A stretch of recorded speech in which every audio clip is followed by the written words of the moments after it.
दी छोड़ सतगुरु रामपाल जी परमेश्वर जी की जय हो। परम पिता परमात्मा सारी सृष्टि के रचनहार कुल मालिक असंख्य ब्रह्मांडों के स्वामी जगत गुरु तीनों लोकों में प्रवेश करके सबका भरण पोषण करने वाले राजाधिराज आत्माधार नाथों के नाथ देवों के देव महादेव सर्वेश्वर महेश्वर मृत्युंजय अजरो अमर आदि अनादि सनातनी प्रभु जगत पिता जगदीश्वर श्री श्री 1008 की उपाधि के वास्तविक अधिकारी अकाल मूरत शब्द स्वरूपी राम वासुदेव सर्वगतम ब्रह्म परम पूज्य प्रथम पूज्य परम संत परम पुरुष परम धनी परम दयालु सत्य कबीर हक्का कबीर अल्लाहु अकबर बाखबर अल्लाह ताला जगत के तारणहार जगत के मुक्तिदाता जगत के जगन्नाथ हारे के सहारे हिंदुओं के राम मुसलमानों के अल्लाह सिखों के वाहेगुरु ईसाइयों के मसीह दया के सागर दयानिधि करुणा के सागर करुणानिधि स्वयंभू परिभू संकट मोचन कष्ट हरण मंगल करण दुख भंजन अविगत कबीर निर्विकार निर्विषम परमात्मा अलय अलेख सतगुरु आदि अनादि सतगुरु असली मर्यादा पुरुषोत्तम असली राम असली कृष्ण असली घनश्याम असली मुरारी राजाओं के राजा महाराजाओं के महाराजा शहंशाहों के शहंशाह सम्राटों के सम्राट भगवानों के भगवान अल्लाहों के अल्लाह प्रभुओं के प्रभु मसीहों के मसीह सच्चे वाहिगुरु बाबाओं के बाबा पीरों के पीर सेठों के सेठ जगत सेठ सावड़सा सेठ सर्वगुण संपन्न अनंत कोटि कलाओं के स्वामी अनंत कोटि ब्रह्मांडों के नायक योगियों में महायोगी ध्यानियों में महाध्यानी सिद्धों में परम सिद्ध ज्ञानियों में तत्वज्ञानी ब्रह्म ज्ञानी महाज्ञानी परम ज्ञानी सर्वश्रेष्ठ ज्ञानी विज्ञानी युवा कबीर समरथ कबीर असमवात अमित ओजा सच्चे रहनुमा करीम अल्लाह सुभान अल्लाह दुनिया के अंतिम पैगंबर 8 सितंबर 1951 से गांव धनाना जिला सोनीपत हरियाणा भारतवर्ष की पावन भूमि पर प्रकट रियल कल की भगवान श्री नारायण साकार हरि श्री बाबा साहेब शब्द स्वरूपी राम संत श्रोमणी सतगुरु रामपाल जी परमेश्वर जी के चरण कमल में साध संगति से जुड़े हुए देश विदेश से हम सभी सतसेवक भाई बहनों का अनंत कोटि दंडवत प्रणाम। सत्साई भाई और बहनों, दया पूज्य गुरुदेव भगवान की सतगुरु रामपाल जी परमेश्वर जी की सारी सृष्टि के मालिक की जिनके शुभ आशीर्वाद से आप और हम सभी भगत भाई बहन साध संगति से जुड़कर अपने आत्म कल्याण के लिए गुरुदेव के तत्व ज्ञान को आधार बनाकर भक्ति मार्ग पर दृढ़ता के साथ निरंतर आगे बढ़ रहे हैं। भाई और बहनों, पूज्य गुरुदेव जी के विशेष आशीर्वाद से उन्हीं के कर कमल से लिखित पवित्र पुस्तक कबीर सागर के सरलार्थ के ऊपर वीडियो बनाने की श्रृंखला जारी है। इसी श्रृंखला में आज हमारा ये 58 नंबर का वीडियो है। प्रत्येक वीडियो में गुरुदेव के आशीर्वाद से हमें कुछ न कुछ नया सीखने को मिलता है और गुरुदेव भगवान के कर कमल से लिखित होने के कारण इस पवित्र ग्रंथ को मात्र सुनने या पढ़ने से भी हम ढेर सारे पुण्य के भागी बनते हैं। तो कबीर चरित्र बोध के ऊपर वीडियो बनाए जा रहे हैं। इसी श्रृंखला में हम आगे बढ़ते हैं। पेज नंबर है 563 और आज का विषय है 12 पंथों के नाम। थोड़ा थोड़ा जानकारी परमात्मा हल्की हल्की सी जानकारी उपलब्ध करवा रहे हैं। कबीर सागर अध्याय कबीर चरित्र बोध पृष्ठ 1870 पर 12 पंथों के नाम लिखे हैं, जिनमें 12वां पंथ संत गरीबदास गांव छुड़ानी वाले का लिखा है। मैं रामपाल दास सन 1988 में संत गरीबदास जी के पंथ में संत स्वामी रामदेवानंद जी महाराज से दीक्षा लेकर जुड़ा हूं। मैंने 17 फरवरी 1988 फाल्गुन अमावस्या को स्वामी रामदेवानंद जी से दीक्षा ली थी। ये दास रामपाल दास हरियाणा प्रांत में सिंचाई विभाग में सिविल कनिष्ठ अभियंता जूनियर इंजीनियर सिविल के पद पर सरकारी नौकरी करता था। स्वामी जी ने सितंबर 1993 में मुझे सत्संग तथा पाठ करने का आदेश दिया। मैं नौकरी भी करता था और छुट्टी वाले दिन पाठ तथा सत्संग भी करता था। फिर मार्च 1994 में मेरे को अपना उत्तराधिकारी बना दिया तथा नामदान करने का आदेश दे दिया। मैं मई 1995 तक तो छुट्टियों में केवल सेवा करता रहा, परंतु मई 1995 में सरकारी नौकरी से त्यागपत्र दे दिया, जो हरियाणा सरकार द्वारा सन 2000 में स्वीकृत किया गया है। नौकरी से त्यागपत्र देकर दिन रात परमेश्वर की सेवा में निकल पड़ा। हजारों की संख्या में नए भगत मेरे शिष्य हो गए। फाल्गुन शुदी प्रथमा एकम विक्रमी संवत 2054 यानी सन 1997 मार्च में परमेश्वर कबीर जी मुझे कुछ समय के लिए एक साधु वेश में मिले तथा कहा कि सार शब्द प्रदान करने का समय उचित है। सार शब्द देना प्रारंभ कर दे। उस समय से पहले न तो मेरे गुरुजी ने किसी को सार शब्द दिया था, केवल मेरे को आदेश हुआ है सार शब्द देने का। कारण यह है कि परमेश्वर कबीर जी ने धर्मदास जी को तो सार शब्द दे दिया था, परंतु उसको आगे किसी को न देने की प्रतिज्ञा करवाई थी। एक चीज ध्यान रखना भाई और बहनों, हमने तो शिक्षा लेनी है, शिक्षा। और निकट भविष्य में जब गुरुदेव भगवान अपनी लीला पूरी करके और अपने सतलोक धाम को चले जाएंगे, उसके बाद हम भाई बहन किसी प्रकार से धोखा ना खा जाएं। यहाँ एक बात कही गुरुदेव भगवान ने, आप और हम भाइयों ने थोड़ा विचार करना चाहिए उस पर। क्या कह रहे हैं परमात्मा? सन 1997 मार्च में परमेश्वर कबीर जी मुझे कुछ समय के लिए एक साधु वेश में मिले। आप और हम साथ संगति से जुड़े हुए भाई बहनों को तो ये पक्का विश्वास हो चुका है, मीन मेघ की संशय की कोई गुंजाइश नहीं है कि परमेश्वर अपने आप को छुपाते हुए इस प्रकार की बातें लिख रहे हैं। अन्यथा सतगुरु रामपाल जी परमेश्वर स्वयं ही कबीर भगवान हैं। और कबीर भगवान को भला मार्च 1997 में और दूसरा कबीर भगवान आके कौन मिलेगा?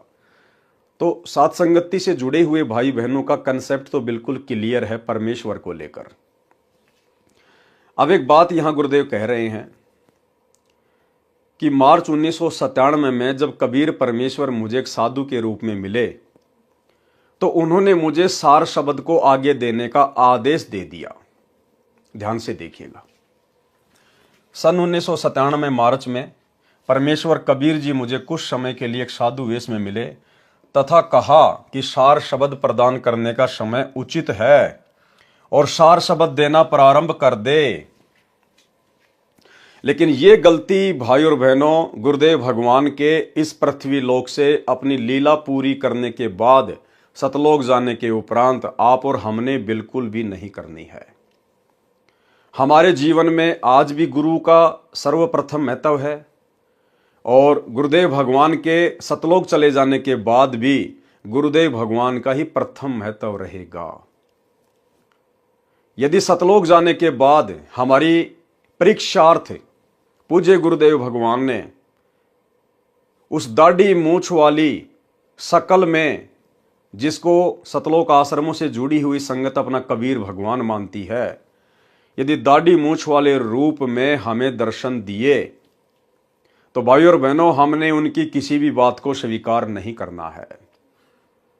यानी इस पृथ्वी लोक से जब गुरुदेव सतलोक चले जाएंगे पुण्यात्माओं को नाम दीक्षा देकर कि बच्चों अब तुम मर्यादा में रह के भक्ति करना, मैं ऊपर सतलोक में बैठ के सब कुछ देख रहा हूं, तुम मेरे से एक सेकंड के लिए भी ओझल नहीं हो, दूर नहीं हो, और तुम भी इसी प्रकार से अपने गुरु के ऊपर विश्वास रख के कि मेरा गुरु शब्द रूप में पल पल मेरे साथ में है और जब उनकी आवश्यकता पड़ेगी वे किसी भी समय प्रकट हो सकते हैं और मेरी हर क्रिया को वे पल पल देख रहे हैं।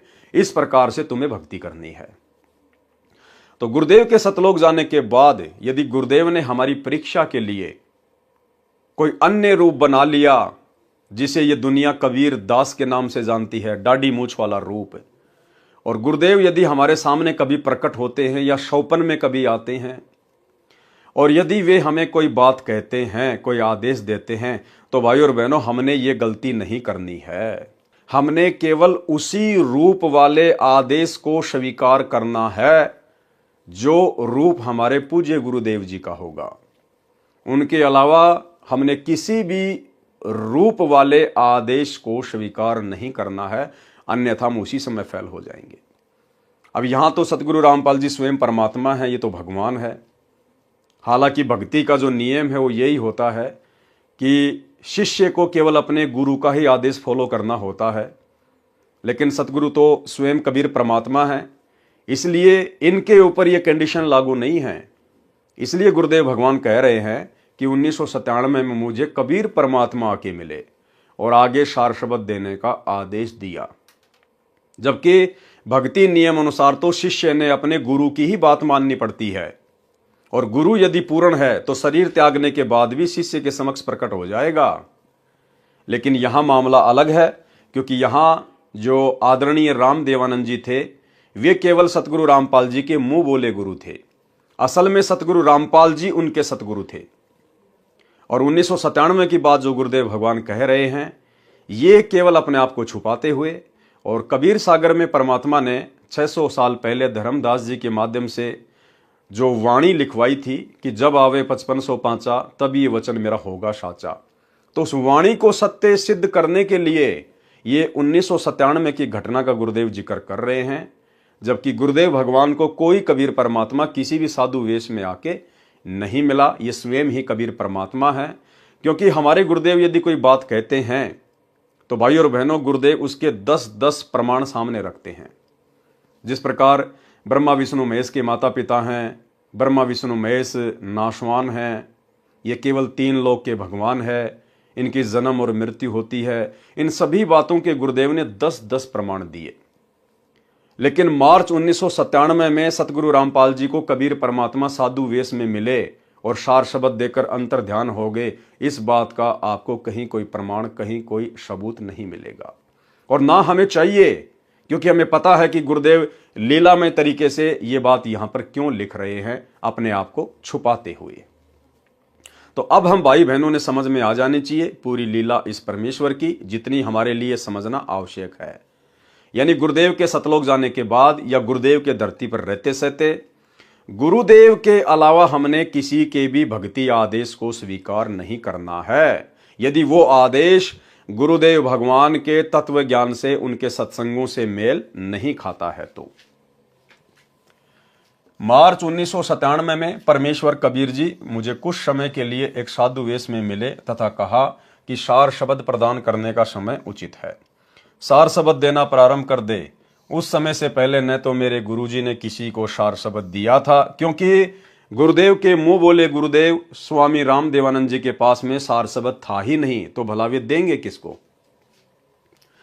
केवल मेरे को आदेश हुआ है सार शब्द देने का। कारण यह है कि परमेश्वर कबीर जी ने धर्मदास जी को तो सार शब्द दे दिया था, परंतु उसको आगे किसी को न देने की प्रतिज्ञा कराई थी। धर्मदास जी वृद्ध अवस्था के कारण परिवार मोह में फंसकर प्रतिज्ञा तोड़ना चाहते थे और अपने पुत्र चूड़ामणि को सतनाम तथा सारनाम बताना चाहते थे।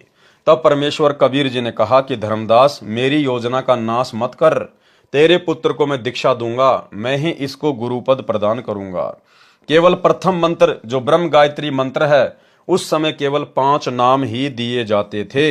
वे 5 नाम कमलों में बैठे देवी देवताओं के हैं, जो परमेश्वर कबीर जी ने शब्द कर नैनो दीदार महल में प्यारा है में लिखे हैं, तथा वे ही संत गरीबदास जी ने ब्रह्म वेदी नामक अंग में लिखे हैं। परमेश्वर कबीर जी ने ये ही 5 नाम चूड़ामणि जी को दीक्षा में दिए थे। अब सोचो भाई और बहनों, 650 साल पहले परमात्मा ने जिस आत्मा को गुरु पद दिया, जिस आत्मा को निमित्त बनाया, उसको तो केवल बीच बीच के 5 मंत्र ही दे रहे हैं। प्रथम मंत्र भी पूरा नहीं दिया, ना सतनाम दिया, ना सारनाम दिया। फिर बोला धर्मदास जी जो अधिकारी नहीं थे, उनको सार शब्द कैसे दे देंगे, उनको सतनाम कैसे दे देंगे। धर्मदास जी को भी केवल बीच बीच के 5 ही मंत्र मिले थे। लेकिन यहां पर गुरुदेव भगवान ने इन बातों का जिक्र करना अति आवश्यक था, ताकि यह सिद्ध हो सके कि ये कबीर परमात्मा इस नाम दीक्षा के प्रोसीजर को 3 चरणों में पूरा करता है। केवल इस बात को सत्य सिद्ध करने के लिए कबीर सागर में इस प्रकार की बातें लिखी हुई हैं। अन्यथा धर्मदास जी को परमेश्वर जी ने कंप्लीट भक्ति का कोर्स नहीं दिया था, और सार शब्द सार नाम तो उस समय देना ही नहीं था। परमेश्वर ये सार शब्द तो उस आत्मा को देते हैं जो आत्मा स्वयं मिट जाएगी, लेकिन परमेश्वर की मर्यादाओं को खंडित नहीं होने देगी, अपने गुरुदेव के वचन को नहीं तोड़ेगी, वो आत्मा स्वयं टूट जाएगी। जबकि आगे चल के आप देखिएगा धर्मदास जी की क्या हालत हो गई। परिवार मोह में, अपने पुत्र मोह में इस कदर व्याकुल हो गए, परमात्मा के वचन को तोड़ने की सोच बैठे थे। देखिए आगे। तथा वे ही संत गरीबदास जी ने ब्रह्म वेदी नामक अंग में लिखे हैं। परमेश्वर कबीर जी ने यही 5 नाम चूड़ामणि जी को दीक्षा में दिए थे तथा इन्हीं को आगे दीक्षा रूप में देने का आदेश दिया था। चूड़ामणि जी को तो सतनाम जो 2 अक्षर का है, जिसमें एक ओम है तथा एक अन्य मंत्र है, भी नहीं दिया था। यानी चूड़ामणि जी को जो अधिकारी था उसको परमात्मा ने सतनाम भी नहीं दिया था। जब धर्मदास जी अधिक व्याकुल हो गए, कहा कि हे प्रभु, मेरे वंशजों को न तो सतनाम मिला न सार शब्द मिला, इनका कल्याण कैसे होगा? आप तो कह रहे हो कि तेरे 42 वंशों को पार करूंगा। परमेश्वर कबीर जी ने कहा कि जब कलयुग 5505 वर्ष पूरा होगा तब 12वां पंथ चल चुका होगा, जो काल मेरे नाम से चलाएगा। मैं उस 12वें पंथ में चलकर आऊंगा। क्या कह रहे हैं? मैं उस 12वें पंथ में चलकर आऊंगा।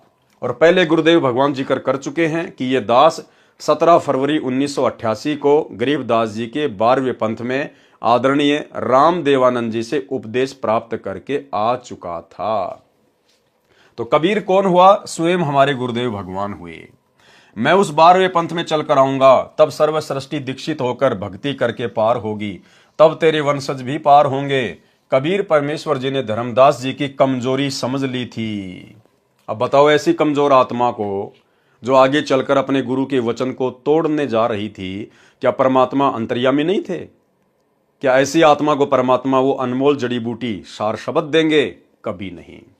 कबीर परमेश्वर जी ने धर्मदास जी की कमजोरी समझ ली थी। कहा था कि कबीर सागर अध्याय कबीर वाणी में पृष्ठ 137 983 पर, धर्मदास मेरी लाख दुहाई, मूल शब्द कहीं बार न जाई, पवित्र ज्ञान तुम जग में भाखो, मूल ज्ञान गोई तुम राखो।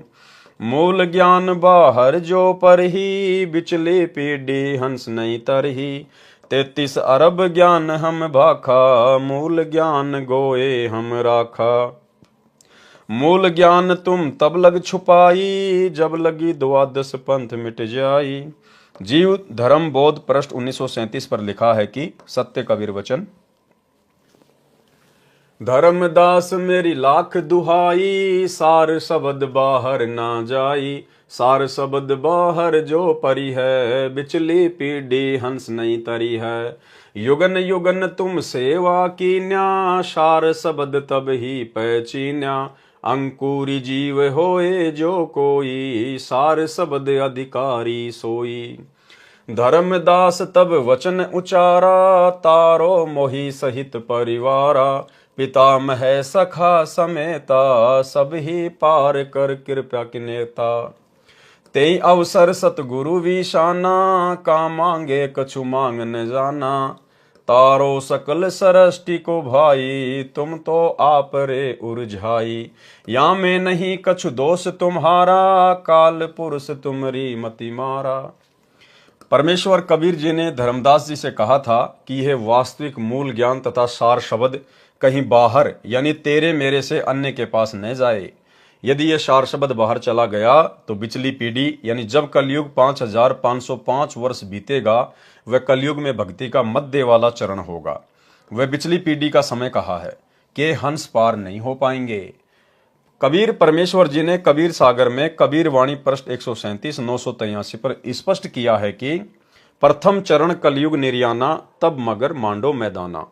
भावार्थ, परमेश्वर कबीर जी ने कलयुग का प्रथम चरण यानी प्रथम पीढ़ी का समय वह कहा है जिस समय वे मगहर नगर से सशरीर सत्यलोक गए थे। इसलिए कहा है कि वह प्रथम चरण होगा।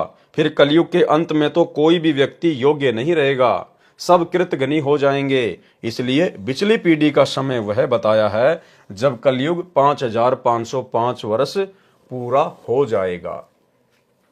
इसलिए कहा था कि उस समय तक ये सार शब्द तथा यथार्थ ज्ञान गुप्त रखना है। यह भी स्पष्ट किया है कि मैंने 33 अरब वाणी बोल दी है, परंतु मूल ज्ञान तत्व ज्ञान गुप्त ही रखा है। वह तो 13वें पंथ में आकर सब अंधेरा मिटाऊंगा। क्या कह रहे हैं? वह तो 13वें पंथ में आकर, ये नहीं कहा कि 13वें पंथ में अपनी आत्मा को भेजकर। और जहां जहां परमेश्वर इस प्रकार के शब्दों का यूज करते हैं कि मैं अपना अंश भेजूंगा, तो भाई और बहनों, गुरुदेव भगवान अपने आप को छुपाते हैं और जगह जगह परमात्मा स्पष्ट भी कर रहे हैं कि वह तो 13वें पंथ में आकर सब अंधेरा मिटाऊंगा। और वैसे भी भाई और बहनों, इस काल लोक में फैला ये अज्ञान का अंधेरा उस कबीर परमेश्वर के अलावा भला और मिटा भी कौन सकता है। कबीर बानी पृष्ठ 134 980 पर 13 पंथों के गुण बताए हैं। कहा है कि 12वें पंथ होए उजियारा, 13वें पंथ मिटे शकल अंधियारा। यानी 12वां पंथ जो गरीबदास जी का था, उसमें केवल परमेश्वर के ज्ञान का हल्का हल्का उजियारा होगा, संपूर्ण ज्ञान नहीं होगा। और जब 13वां पंथ शुरू हो जाएगा सन 1994 में, उसके बाद 13वें पंथ मिटे शकल अंधियारा, यानी अज्ञान का फिर नामो निशान ही समाप्त हो जाएगा पूरे विश्व से। भावार्थ, 12वां पंथ संत गरीबदास जी का है। उनके द्वारा परमेश्वर कबीर जी ने अपनी महिमा तथा यथार्थ ज्ञान की वाणी गूढ़ शब्दों में बुलवाई तथा लिखवाई। अब ये दास रामपाल दास उसी संत गरीबदास जी के पंथ से जुड़ा है। ये 13वां पंथ है। अब सब अज्ञान अंधेरा समाप्त हो गया है।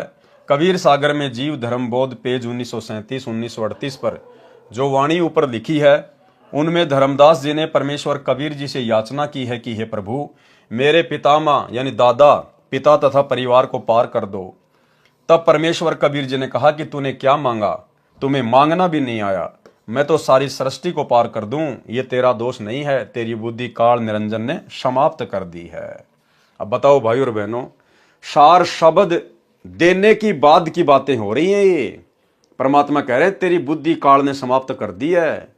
तो वो अंतर्यामी परमात्मा भला धर्मदास जी को कैसे सार शब्द दे देते।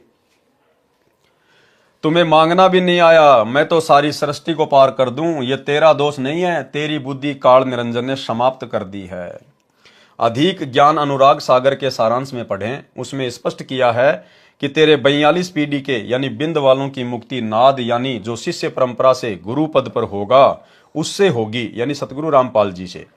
अनुराग सागर पृष्ठ 138 256 से 142 260 तक के सारांश में इसी पुस्तक में पढ़ें। अनुराग सागर के पृष्ठ 142 260 पर, बिंद तुम्हारा नाद संग जावे, देखत दूत मन ही पछतावे। यानी धर्मदास जी की जो वंश परंपरा वाले हैं, जो दामा खेड़ा वाले हैं या अन्य जो नकली कबीर पंथी हैं, वो यदि बिंद तुम्हारा यानी धर्मदास जी का बिंद, धर्मदास जी के वंशज नाद संग जावे। नाद कौन? सतगुरु रामपाल जी परमेश्वर, जो कि शिष्य परंपरा के तहत जिन्होंने 1994 में अपना 13वां कबीर पंथ शुरू किया है। उसके बाद देखत दूत मन ही पछतावे, उसके बाद जो काल के दूत हैं वो मन ही मन में पछताएंगे कि ये आत्माएं तो पार हो जाएंगी।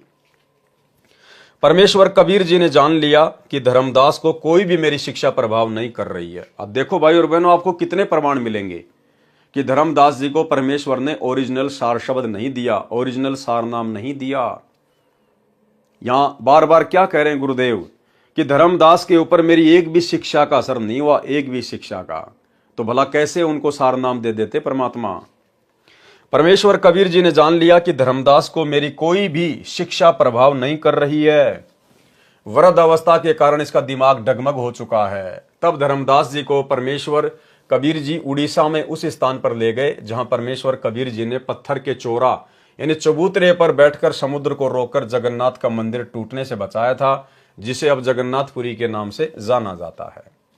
धर्मदास जी को वहां ले जाकर परमेश्वर कबीर जी ने ज्ञान पुनः दृढ़ किया। बार बार मन में दोष आने से कि नाम बता दूं अपने परिवार को, जो परमेश्वर कबीर जी यानी गुरु जी की आज्ञा का उल्लंघन करने का विचार था, उससे वे नाम रहित हो चुके थे। उड़ीसा में धर्मदास जी के पुनः तीनों नाम शुद्ध किए। तब धर्मदास जी सचेत हुए और परमेश्वर कबीर जी से कहा कि हे प्रभु, वृद्ध अवस्था के कारण मेरा मन डगमग हो जाता है। मैं कभी गलती करके ये गुप्त भेद अपने परिवार को बता दूंगा, मुझे सतलोक भेज दो, मैं परिवार मोह में फंसा हूं। अब बताओ, सार सबद तो परमात्मा उस आत्मा को देते हैं जो परिवार मोह से बिल्कुल बाहर निकल जाता है, जिसकी सुरती सतलोक में लग जाती है, जिसको भक्ति और अपने गुरु के अलावा कुछ भी दिखाई नहीं देता। और धर्मदास जी अपनी कितनी बड़ी कमजोरी सिद्ध कर रहे हैं कि भगवान मुझे सतलोक भेज दो, मैं तो बूढ़ा हो गया, मेरा दिमाग डगमग हो गया, मैं कभी भी आपका ये गुप्त भेद अपने वंशजों को बता दूंगा। तो ऐसी आत्मा को भला कैसे परमात्मा वो अनमोल नाम देंगे। तब परमेश्वर कबीर जी ने धर्मदास जी के परिवार के समक्ष, यानी उस समय चूड़ामणि पुत्र तथा पत्नी आमिनी देवी भी उपस्थित थे, जीवित को पृथ्वी में समाधि दे दी, यानी जीवित को मिट्टी में दबा दिया। अब यहाँ कुछ एक भगत भाई बहनों को शंका हो जाती है कि भाई जब धर्मदास जी को परमात्मा ने जीवित ही मिट्टी में दबाया तो धर्मदास जी को तो बड़ी तकलीफ हुई होगी, उनके तो श्वासें रुक गई होंगी, वो तो तड़प तड़प के मरे होंगे। परमात्मा ने ऐसा क्यों किया? भगवान तो वैसे भी शरीर छुड़वा सकता था। तो भाई और बहनों, हमने अपने गुरुदेव भगवान की, अपने परमात्मा की किसी भी लीला पर संदेह व्यक्त नहीं करना चाहिए। परमेश्वर का कोई भी कार्य होता है वो लीलामय होता है। आपको दो उदाहरण देते हैं। सबसे पहला उदाहरण तैमूर लंग का। जब तैमूर लंग को परमेश्वर ने खाना खाते खाते तैमूर लंग की माँ की प्रार्थना पर कि महाराज जी दया करो, हम बहुत गरीब हैं, थोड़ा धन दे दो, तो परमेश्वर ने एक लोहे की सांकड़ उठाई और तैमूर लंग की पीठ में जोर जोर से 7 मारी। और तैमूर की माँ ने सोचा कि ये महात्मा तो पागल है, कोई पागल, इतना सोचा ही था, परमात्मा अंतर्ध्यान हो गए। बाद में तैमूर लंग ने बताया कि माँ, आपने बाबा के बारे में ऐसा नहीं सोचना चाहिए था। हे माँ, जब वो बाबा मेरी पिटाई कर रहे थे, मुझे तो पता भी नहीं चल रहा था कि बाबा मेरी पिटाई कर रहा है, मुझे तो महसूस ही नहीं हुआ। सबसे पहला उदाहरण तो ये। दूसरा उदाहरण आपको एक भगत का इंटरव्यू सुनाते हैं, भगत करमवीर दास, झज्जर, हरियाणा से। काफी समय पहले से गुरुदेव भगवान से जुड़ चुका था और उसको कोई बीमारी हो गई, कोई तकलीफ हो गई शरीर में, और डॉक्टर जब उसके शरीर से मवाद निकालते थे इंजेक्शन से तो उसको भयंकर पीड़ा होती थी, भयंकर पीड़ा, चिल्लाता था। एक समय उसने परमात्मा से अर्ज करी, अरदास करी कि हे परमेश्वर दया करो, दया करो। तो गुरुदेव भगवान ने उसको दर्शन दिए और परमेश्वर ने कहा कि बेटा ले तू ये मंत्र जाप करना जिस समय वो डॉक्टर तेरी मवाद निकालने के लिए आए। उसने ऐसा ही किया। जिस समय डॉक्टर आए उसने वो शब्द उच्चारण किया जो भी गुरुदेव भगवान ने उसको दिया, और उसके बाद उसको महसूस भी नहीं हुआ कि डॉक्टरों ने कब मेरे शरीर से मवाद निकाल ली है। डॉक्टर भी हैरान कि भाई आज आप चिल्लाए क्यों नहीं, आप रोए क्यों नहीं, आपको तो हम लोग जो है पकड़ पकड़ के मवाद निकाला करते थे और आज हमने उसी प्रोसीजर से मवाद निकाली है और आपको महसूस भी नहीं हुआ। तब उसने कहा जी ये बातें आपकी समझ से बाहर की हैं। ये छोटा सा इंटरव्यू है, सुन लीजिए। नमस्कार सर। सत साहिब जी। सर क्या नाम है आपका? मेरा नाम है जी करमवीर दास। करमवीर जी आप कहाँ से हैं? मैं गांव बागपुर से जी, जिला झज्जर, हरियाणा से। सर संत रामपाल जी महाराज से कब जुड़े आप? मैं संत रामपाल जी महाराज से जी सन 2004 में कबीर प्रकट दिवस पर। सर संत रामपाल जी महाराज से नाम उपदेश लेने से पहले क्या आप कोई भक्ति साधना भी करते थे? जी हमको किसी भी पंथ से नहीं जुड़े थे। एक गांव में दादा दुनियाड़ा की मंडी थी जी, वहाँ पर मंगलवार को जोत लगाते थे, प्रसाद चढ़ाते थे जी। वैसे मैं गुड़गामा भी गया, हमारे पास बेरी देवी का मंदिर है, वहाँ भी धोख मारते थे जी। मेन मतलब हम किसी की पूजा नहीं करते थे जी। सर जी उनकी हमें भक्ति का उनका ज्ञान ही नहीं था। हम देवी की पूजा करते थे, कढ़ाई करते थे, लेकिन देवी का असली मंत्र का भी नहीं पता था। तो उनसे लाभ क्या होता, हमें कुछ भी नहीं जी। सर संत रामपाल जी महाराज से नाम दीक्षा लेने के बाद आपको क्या लाभ हुए? संत रामपाल जी महाराज से नाम लेने के बाद जी बहुत फायदे हुए जी। पहला फायदा तो यही हुआ मेरे को कि मैं 2006 में जब करोथा कांड आर्य समाज ने किया तो जी आर्य समाज जी, मेरी परचून की दुकान थी, गांव में अकेला था और धूम्रपान की कोई चीज़ न रखने के कारण मैं गांव में प्रसिद्ध था। मेरे को यही बोलते थे भाई रामपाल की दुकान पर जाएंगे, तो गैल पढ़ लिए जी। मैंने जी नाम खंडित कर दिया तो एक ने मेरे पे गाल दी जी और मैं बहुत तगड़ा बीमार हो गया। उससे पहले मेरी भविष्यवाणी हो रही थी कि जब आप 42 साल के हो जाएंगे तो आपकी डेथ हो जाएगी, लेकिन वो भविष्यवाणी मैं भूल गया था जी। तो गाल गलने के बाद में मैं इतना बीमार पड़ गया जी, मेरे को पता ही नहीं मेरे साथ क्या हो रहा है। कहीं से भी दवाई लो जी, कोई भी दवाई असर नहीं करें। तो मैं एक दिन गुरुजी ने रात को 12 बजे जब काल कहते हैं कि ये तपस्या पर भूनता है, तो मेरे को महसूस हो रहा था जी, मेरे को मन बिल्कुल नंगा और तपस्या पर काल मेरे को भून रहा था। गुरुजी ने आकर मेरे हाथ पकड़ कर उठाया और कहा, बेटे क्या कर रहे हो? क्या करूं गुरुजी, कि मेरे साथ बंदर गैल पड़ लिए, इसलिए मैंने नाम खंडित कर दिया जी। गुरुजी ने कहा, जी आपको पहले ही सूचित किया गया था जी 2006 में एक तूफान आएगा, लेकिन हम तुच्छ बुद्धि जीव उसको नहीं समझ सके जी। उसके बाद जी मैं मेडिकल में गया। मेडिकल में गुरुजी को मेरे साक्षात दर्शन होते रहे जी। जब जोतबत्ती करता तो गुरुजी जैसे आप मेरे सामने हैं ये है, तो ऐसे गुरुजी मेरे पास रहते और मैं गुरुजी से बातें करता रहता। तो घर वाले कहते इसके दिमाग में फ़र्क हो गया, भाई ये गर्म गोली खा गया, अरे कुछ ही बैंडता। गुरुजी ने मेरे को सतलोक दिखाया जी, तीनों लोगों का ज्ञान करवाया। मैं घर की सारी बात बताता रहा, लेकिन गुरुजी घर वालों ने मेरे पे विश्वास नहीं किया। बड़ा भाई तो ये कहता भाई इसके दिमाग में फ़र्क हो गया। जब मैंने कहा कि आपने गरीबदास की वाणी सुनी है, गरीबदास को भी बावला बता दिया था इस क्या कर ले इस दुनिया साणी को, तो मैं सच बोल रहा हूँ, लेकिन मेरे को विश्वास, मेरी बात पर विश्वास नहीं किया। जब मेरे को मेडिकल रोहतक में ले जाया गया तो मेरे कमर में पानी बता दिया जी। पहले दिन पानी निकालने लगे तो जी पानी नहीं निकला। गुरुजी संत रामपाल जी के दर्शन हुए, वो मेरे साथ में खड़े हो गए, मेरे टीचर के पास मैं पड़ा हुआ था। तो संत गुरु रामपाल जी महाराज ने से मैंने अरदास लगाई, गुरुजी ये मेरे कमर में पानी बताते हैं, पानी है नहीं। गुरुजी ने आदेश दिया, वो पानी तो कल भी नहीं था और आज भी नहीं निकला। माँ गुरुजी ये फिर मेरे को वैसे करते हैं, दर्द इतना होता कि धरती आसमान एक हो जाता। तो संत रामपाल जी महाराज ने मेरे को एक विधि बताई, मैं अपने आपे से, अपने शरीर से बाहर हो गया। अब भाई जब भी ये क्रिया करते हैं, ये अपना काम करते हैं, इनके कार्य में बाधा मत डालो, और जो करते हैं कर रहे हैं। जो आपकी बीमारी थी वो मैंने काट दी, अब तो ये अपनी क्रिया करने दो। अगले दिन जी फिर मेरे को पानी की चेकिंग के लिए गए। मैंने डॉक्टर से कहा, माँ डॉक्टर साहब मेरी पर्ची पर लिख दो, मेरे कमरे में पानी नहीं है। डॉक्टर साहब ने भी मना कर दिया, लेकिन ये कहा भाई पानी तो है नहीं, लेकिन आप चेक करवाओगे तो मैं आपको लिखूँगा, वैसे नहीं लिखूँगा। फिर मेरे गुरुजी संत रामपाल जी द्वारा बताई विधि मेरे याद आई। मैंने कहा जी निकाल लो। बेंच पर लेट गया और गुरुजी के ने जो विधि बताई थी संत रामपाल जी महाराज ने, उस विधि का मैंने स्मरण किया।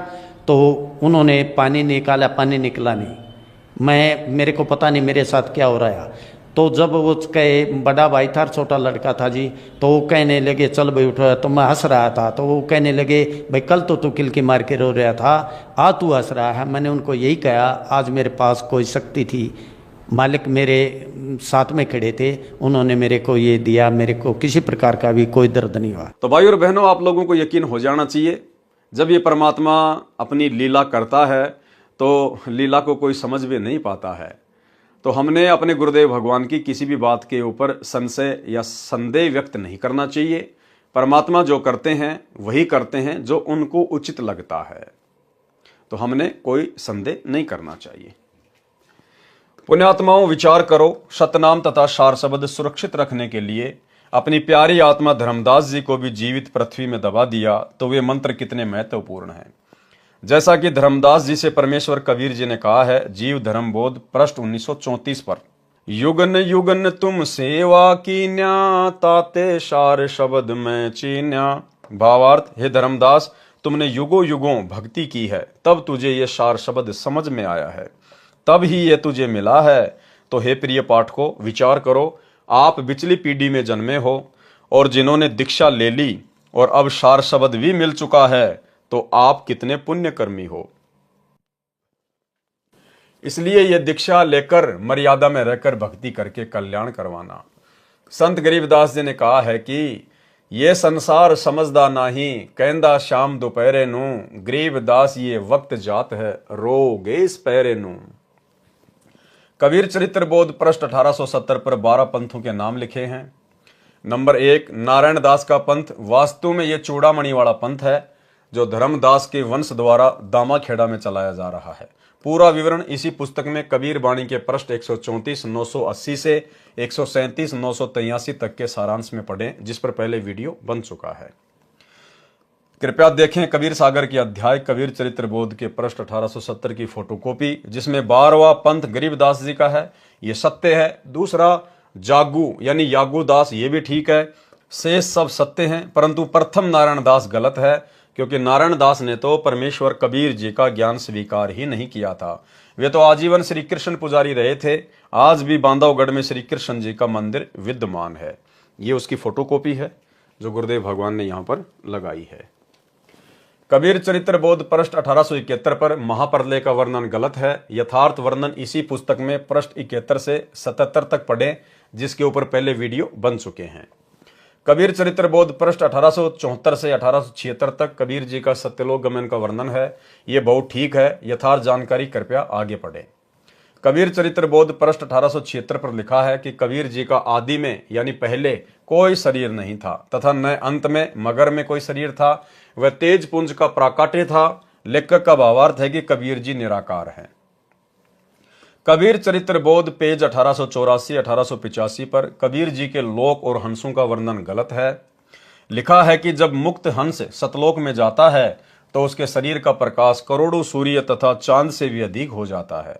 यह गलत वर्णन है। यथार्थ ज्ञान यह है कि एक मुक्त हंस के शरीर का कुल प्रकाश 16 सूर्यों के समान होता है। कबीर चरित्र बोध पेज 1886 पर लिखा है कि जब संसार से मुक्त होकर जीव शतलोक में प्रवेश करता है तो वहां के हंस यानी जीव नीचे से गए हंसों की आगवानी के लिए सतलोक से बाहर निकलते हैं, गले मिलते हैं, प्रसन्न होकर कहते हैं कि बहुत दिनों से बिछुड़े हंस आज हमसे मिले हैं। सब मिलजुल कर सत्य पुरुष के दर्शन कराने को लेकर जाते हैं। सत्य पुरुष के निकट जाकर दंडवत प्रणाम करते हैं। शतलोक में वास यानी निवास करते हैं। आओ विचार करें। एक तरफ तो कबीर पंथी कहते हैं कि शतलोक में सत्य पुरुष केवल प्रकाश है, साकार नहीं है। फिर सत्य पुरुष के दर्शन करना, उसके निकट जाकर दंडवत प्रणाम करना, ये भी लिखा है। फिर लिखा है कि जब नीचे से मुक्त सतलोक जाते हैं तो वहां के निवासी सतलोक से बाहर निकल कर आते हैं। क्या सतलोक कोई चूहों का घर या बिल है, उससे निकल कर बाहर आते हैं? यह है ऊआबाई का ज्ञान जो अनुभवहीन व्यक्तियों द्वारा कहा गया है। यथार्थ ज्ञान आप जी इसी पुस्तक में सृष्टि रचना में पढ़ें। कबीर चरित्र बोध में आप जी ने सत्य तथा असत्य ज्ञान पढ़ा। कबीर चरित्र बोध तो बहुत है, परंतु यहाँ लिखने लगूं तो इतनी मोटी पुस्तक और तैयार हो जाएगी, इसलिए यह अलग से लिखी जाएगी। फिर भी परमेश्वर को पहचानने के लिए पर्याप्त विवरण लिखा है। प्रभु कबीर जी का मगर से सशरीर सतलोक गमन तथा सूखी नदी में नीर बहाना। उसके बाद इस भ्रम को तोड़ने के लिए कि जो मगर में मरता है वह गधा बनता है और काशी में मरने वाला स्वर्ग जाता है, बंदी छोड़ कहते हैं कि सही विधि से भक्ति करने वाला प्राणी चाहे वह कहीं पर भी प्राण त्याग दे, वह अपने सही स्थान पर ही जाएगा। इस प्रकार भाइयों और बहनों, आज गुरुदेव भगवान की गैर हाजिरी में आप यदि मर्यादा में है और सही भक्ति कर रहे हैं तो आपने कहीं भी किसी भी सतलोक आश्रम में जाकर धक्के खाने की आवश्यकता नहीं है। परमात्मा शब्द रूप में पल पल आपके साथ है। यदि आप मर्यादित हैं तो, यदि आप गुरु को परमात्मा मान रहे हैं तो परमेश्वर आपके घर पर, आपके घट में पल पल विराजमान है।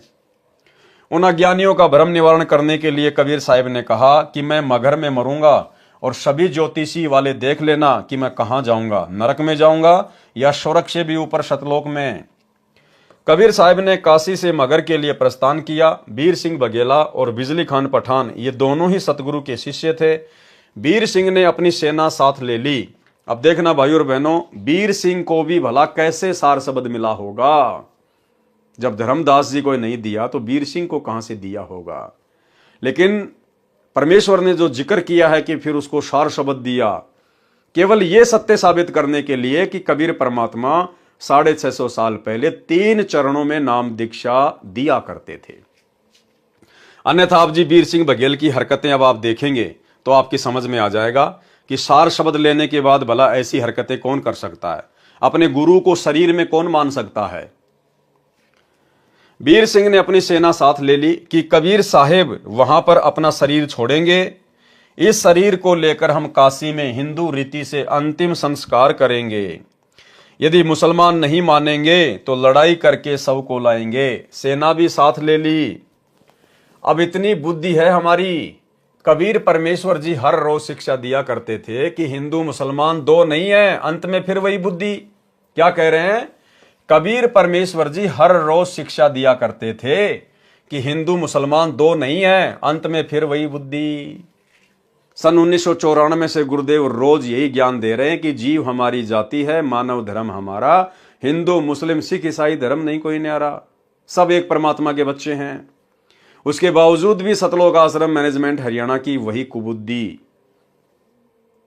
मध्य प्रदेश में बजरंग दल वालों ने, विश्व हिंदू परिषद वालों ने बांग्लादेश के मुसलमानों के खिलाफ अपना रोष प्रकट किया, धरने प्रदर्शन किए, और दुर्बुद्धि के शिकार सतलोक आश्रम मैनेजमेंट हरियाणा वाले, इनके कोऑर्डिनेटरों ने संगत को इकट्ठा किया और बांग्लादेश के मुसलमानों के खिलाफ विरोध प्रदर्शन में विश्व हिंदू परिषद और बजरंग दल वालों के साथ में बैठा दिया। ये लोग आज भी नहीं समझ पा रहे कि मुसलमान कौन है, हिंदू कौन है और हम कौन हैं। तो भाई और बहनों, सतगुरु के ज्ञान का 1% भी असर वर्तमान में ना तो सतगुरु के कलयुगी परिवार को है और ना इन कोऑर्डिनेटरों को है। कबीर परमेश्वर जी हर रोज शिक्षा दिया करते कि हिंदू मुसलमान दो नहीं है, अंत में फिर वही बुद्धि। उधर से बिजली खान पठान को पता चला कि कबीर साहब यहां पर आ रहे हैं। बिजली खान पठान ने सतगुरु तथा सर्व आने वाले भक्तों तथा दर्शकों की खाने तथा पीने की सारी व्यवस्था की और कहा कि सेना तुम भी तैयार कर लो, हम अपने पीर कबीर साहिब का यहाँ पर मुसलमान विधि से अंतिम संस्कार करेंगे। कबीर साहिब के मगर पहुंचने के बाद बिजली खान ने कहा कि महाराज जी स्नान करो। कबीर साहिब ने कहा कि बहते पानी में स्नान करूंगा। बिजली खान ने कहा कि सतगुरुदेव, यहाँ पर साथ में एक आमी नदी है, वह भगवान शिव के श्राप से सूखी पड़ी है, उसमें पानी नहीं है। जैसी व्यवस्था दास से हो पाई है, पानी का प्रबंध करवाया है, आपके स्नान के लिए प्रबंध किया है, लेकिन संगत बहुत आ गई, इनके नहाने की तो बात नहीं बन पाएगी। पीने का पानी पर्याप्त मात्रा में बाहर से मंगवा रखा है। कबीर साहिब ने कहा कि वह नदी देखे कहां पर है। उस नदी पर जाकर साहिब ने हाथ से ऐसे इशारा किया था जैसे यातायात का सिपाही रुकी हुई गाड़ियों को जाने का संकेत करता है। वह आमी नदी पानी से पूरी तरह भरकर चल पड़ी। बोलो सतगुरुदेव की जय। सत साहेब, ये आमी नदी वहां पर अभी भी विद्यमान है। सबने जय जयकार की। साहिब ने कहा कि एक चादर नीचे बिछाओ, एक मैं ऊपर ओढ़ूंगा, क्योंकि वे जानी जान तो थे। कहने लगी कि ये सेना कैसे ला रखी है तुमने। अब बिजली खान पठान और वीर सिंह बघेला आमने सामने खड़े हैं। उन्होंने तो मुंह लटका लिया और बोले नहीं। वे दूसरे हिंदू और मुसलमान बिना नाम वाले बोले कि जी हम आपका अंतिम संस्कार अपनी विधि से करेंगे। दूसरे कहते हैं कि हम अपनी विधि से करेंगे। चढ़ा ली बाहें, उठा लिए हथियार तथा कहने लगे कि आ जाओ। कबीर साहब ने कहा, रे नादानो, क्या मैंने यही शिक्षा दी थी 120 वर्ष तक? इस मिट्टी का तुम क्या करोगे? चाहे फूंक दो या गाड़ दो, इससे क्या मिलेगा? तुमने क्या शिक्षा ली मेरे से? भाई और बहनों, आज दया हुई है साध संगति से जुड़े हुए सत्सेवक भाई बहनों के ऊपर। अन्यथा आज भी 2014 बरवाला कांड के बाद सतगुरु की संगत में बिजली खान पठान और वीर सिंह बघेला की तरह जमकर लड़ाई झगड़े होते, जमकर मारकाट होती।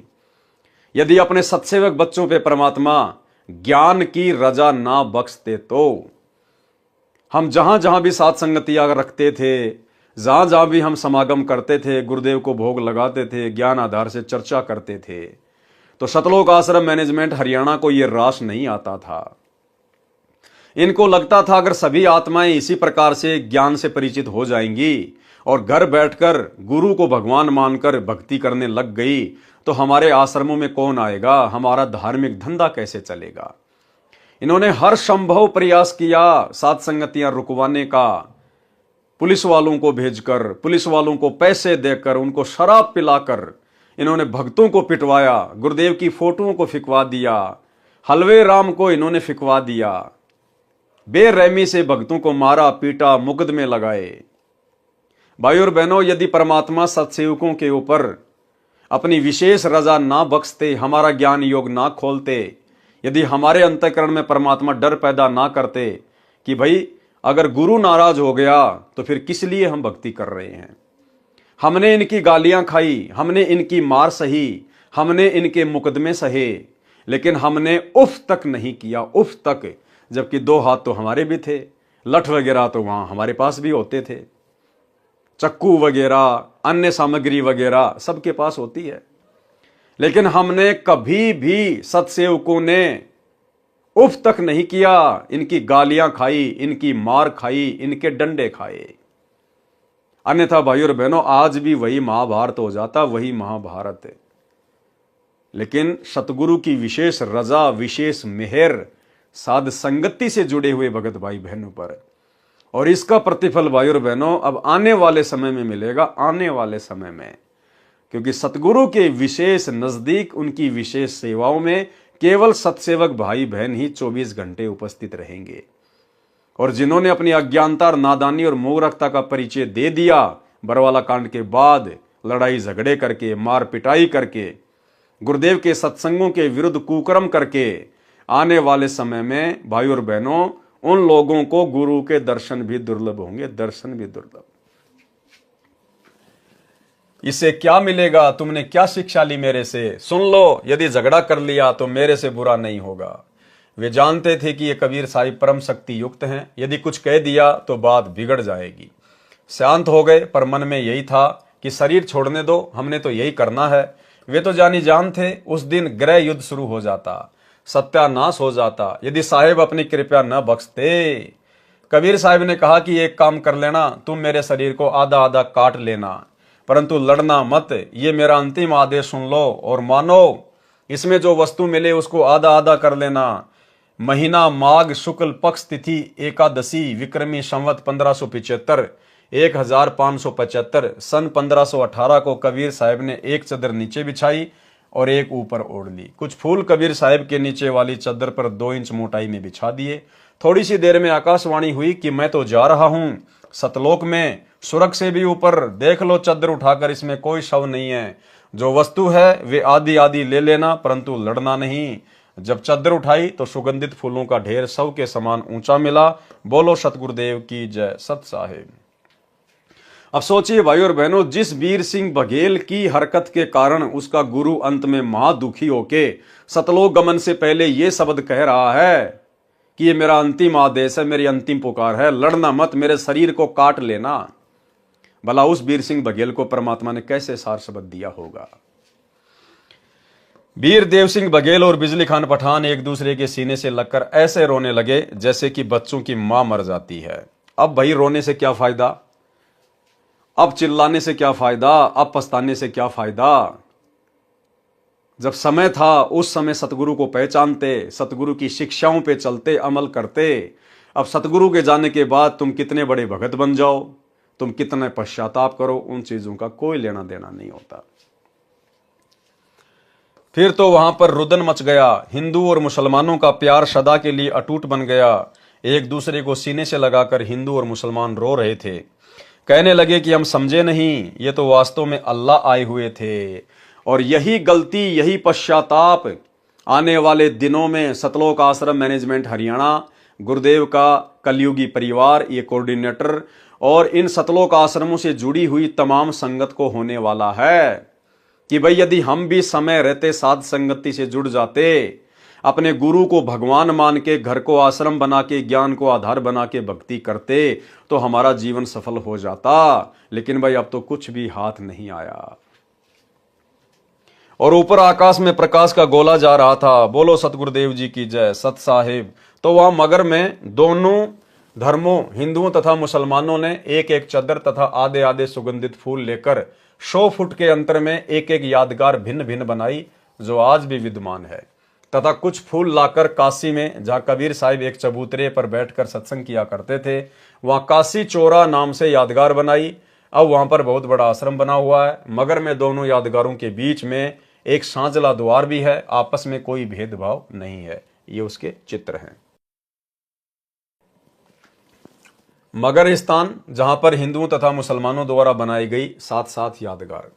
हिंदू और मुसलमान ऐसे रहते हैं कि जैसे माँ जाए भाई रहा करते हैं। उनसे हमने बात की थी तो उन्होंने कहा कि हमारी आज तक धर्म के नाम पर कोई लड़ाई नहीं हुई। वैसे कहां सुनी तो घर के घर में हो जाती है, फिर भी हमारी आपस में धर्म के नाम पर लड़ाई नहीं होती है। बिजली खान पठान ने दोनों यादगारों के नाम 500 बीघा जमीन दी, जिसमें हिंदू तथा मुसलमान अपने प्रबंधक कमेटी बनाकर व्यवस्थित किए हैं। ये दास संत रामपाल दास जी महाराज अपने सैकड़ों सेवकों सहित 3 बार इस ऐतिहासिक धार्मिक स्थल को देखकर आ चुके हैं। वहां जाकर ऐसा लगता है जैसे हमने सच्चाई का खजाना प्राप्त हो गया हो। बोलो सतगुरुदेव जी की जय। सत साहेब। गरीबदास जी महाराज जी की वाणी से पारक का अंग। चले कबीर मगर के ताई, तहां वहां फूलन सेज बिछाई। दोनों दिन अधिक प्रभाऊ, दोषी दुश्मन और सब साऊ। तहां बिजली खा चले पठाना, वीर सिंह बघेला पद परवाना। काशी उमटी चली मगर को, कोई न पावे तास डगर को। वैरागी सन्यासी जोगी, चले मगर को शब्द वियोगी। 3 रोज में पहुंचे जाई, तहां वहां सुमरण राम खुदाई। दहू दीन है बाहा जोरी, शस्त्र बांधी लिए भय गोरी। वह गाड़े वह जारन कहीं, दोनों दिन अधिक सो फही। तहां कबीर कहीं एक भाषा, शस्त्र करे सो ताही तलाका। शस्त्र करे सो हमरा द्रोही।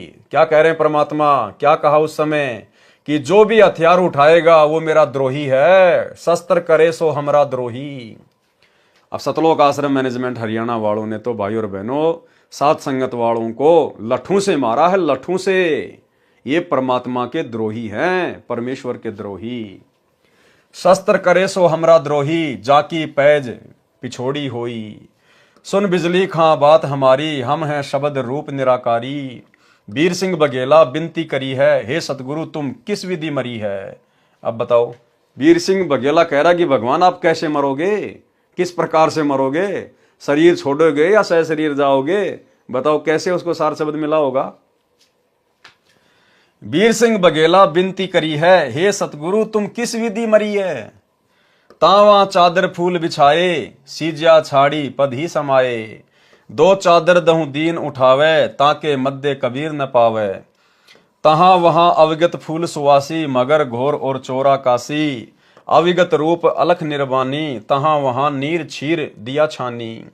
दोहा शंख जुगन जुग जगत में, पद परवानी है न्यार। गरीब दास कबीर हुरी, अविगत अधरी आधार। बंदी छोड़ गरीबदास जी महाराज जी की वाणी से सदग्रंथ प्रश्न नंबर 781 782। कीन्या मगर पियाना सतगुरु, कीन्या मगर पियाना सतगुरु, कीन्या मगर पियाना हो।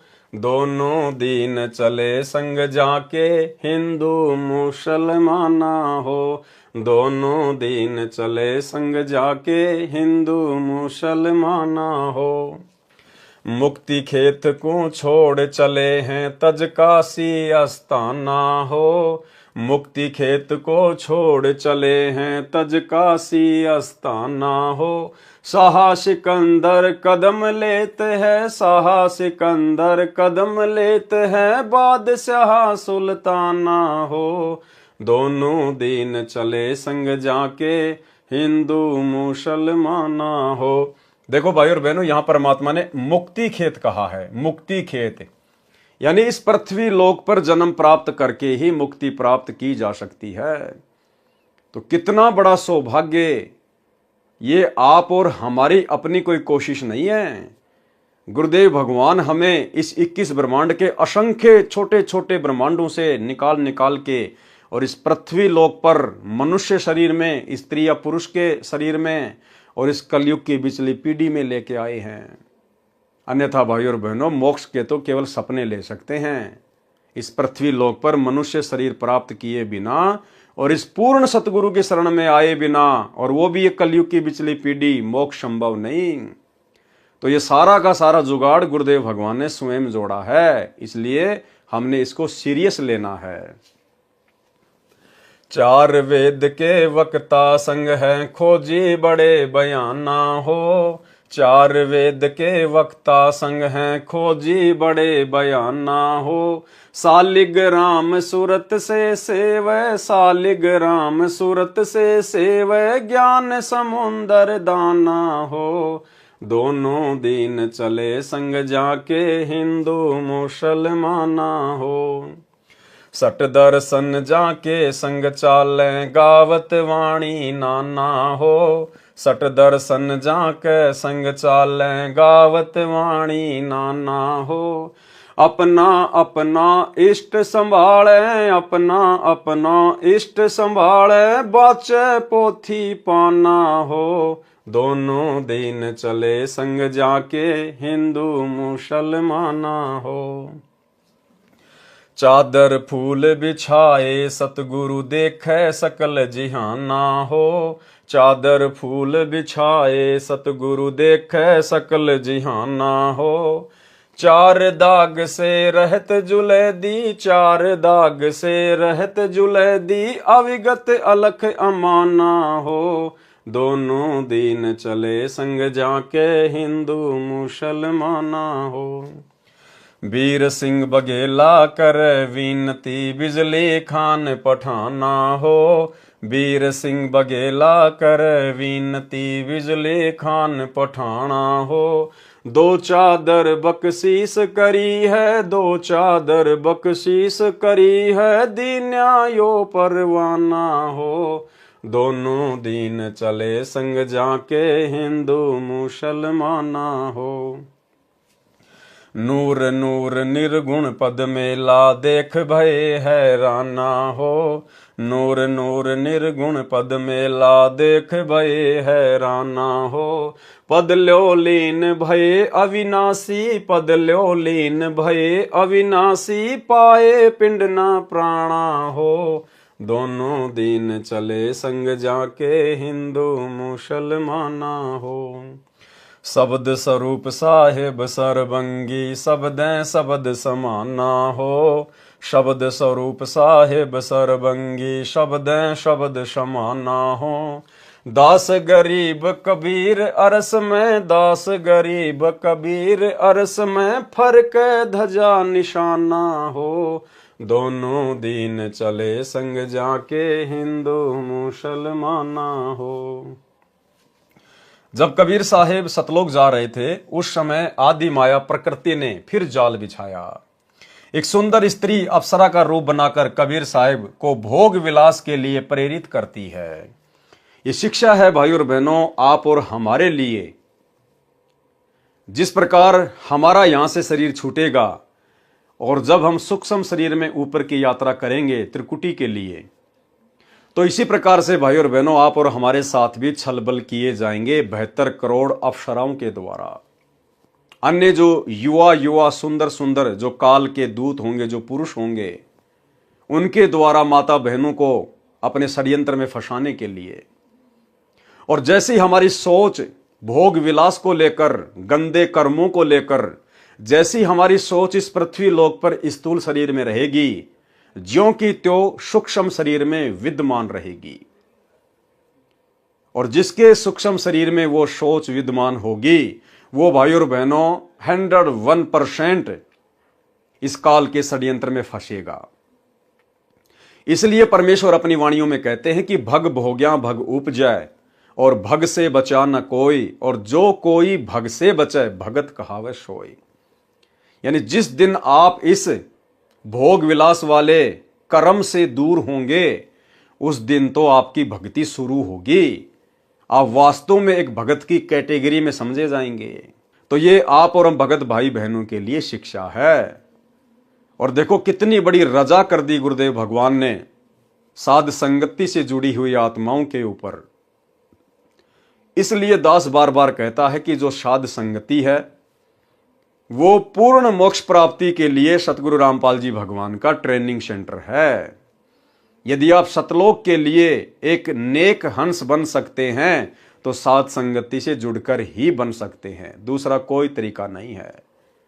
और गुरुदेव भगवान के विशेष आशीर्वाद से, उनकी रजा के बिना तो यह संभव ही नहीं है कि युवा अवस्था में 25-25, 30-30 वर्ष की उम्र में सतसेवक भाई बहन आपस में जो पहले पति पत्नी के रिश्ते में थे, अब भाई बहन के रिश्ते में कन्वर्ट हो चुके हैं।